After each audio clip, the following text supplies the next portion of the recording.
उसी गांव में मधुनाभा नाम का एक ब्राह्मण रहता था। उसकी पत्नी गंगा महापतिव्रता और अत्यंत धर्मनिष्ठा वाली स्त्री थी। दोनों निसंतान थे और मन ही मन उदास रहते थे। गांव वालों ने कहा, गुरुदेव, इस बालक को इनके सुपुर्द कर दीजिए, ये इसका पालन सच्चे हृदय से करेंगे। मच्छिंद्रनाथ ने सहमति दी और बालक को गंगाबाई की गोद में रखकर कहा, मातोश्री, यह बालक करभंजन नारायण का अवतार है। इसका नाम गहिनीनाथ रखना। इसका पालन करो। एक दिन स्वयं कैलाशपति निवृत्तिनाथ अवतरित होकर इस पर अनुग्रह करेंगे। यह विश्व में महान नाम कमाएगा। यह कहकर उन्होंने गंगाबाई को आशीर्वाद दिया। फिर मोहनास्त्र मंत्र से विभूति उसके शरीर पर छिड़की, जिससे उसके स्तनों में तुरंत दूध उत्पन्न हुआ। उसने आनंद पूर्वक बालक को स्तनपान कराया। इसके बाद गांव की सुहागिन महिलाओं ने बालक को पालने में झुलाया और नाम रखा गहिनीनाथ। कुछ समय तक मच्छिंद्रनाथ वहीं रहे। गहिनीनाथ को गंगाबाई के स्वाधीन करने के बाद गोरक्षनाथ को साथ लेकर मच्छिंद्रनाथ तीर्थ यात्रा करते हुए बद्रिकाश्रम स्थित शिवालय में पहुंचे।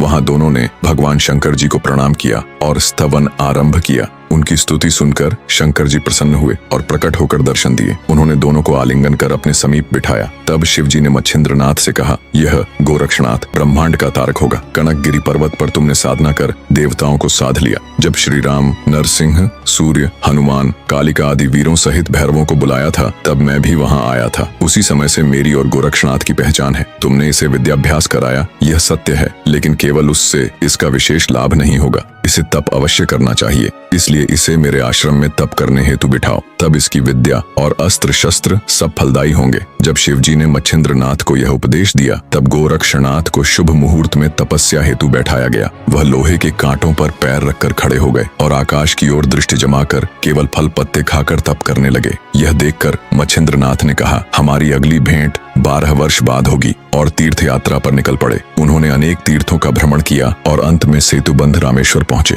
वहां रामेश्वर का दर्शन कर समुद्र स्नान किया। तभी मारुति हनुमान जी ने आकर उन्हें प्रणाम किया। मच्छिंद्रनाथ को अत्यंत हर्ष हुआ और उन्होंने मारुति को हृदय से लगाकर अपने पास बिठाया। मारुति बोले, आज 24 वर्षों बाद आपकी भेंट हुई है। फिर उन्होंने वहां नाथ की उत्तम प्रकार से सेवा सत्कार किया। प्रसंगवश मारुति ने कहा, आपने मुझे वचन दिया था कि आप स्त्री राज्य में जाएंगे, परंतु अब तक नहीं गए। कृपा करके अब वहां जाकर मेरा उपकार करिए। मैंने वहां की रानी को वचन दिया था कि मच्छिंद्रनाथ आकर उसे विषय विलास का सुख देंगे। अब समय आ गया है कि आप भी अपना दिया हुआ वचन निभाएं। यह सुनकर मच्छिंद्रनाथ बोले, ठीक है। 3 दिन रामेश्वर में रहकर दोनों स्त्री राज्य की ओर चले। कुछ ही दिनों में वे तीर्थ करते हुए स्त्री राज्य पहुंचे। उस राज्य में पुरुष नाममात्र भी नहीं था। एक रानी ही राज्य करती थी और समस्त राजकार्य स्त्रियां ही संभालती थीं। जल्द ही मिलते हैं कल।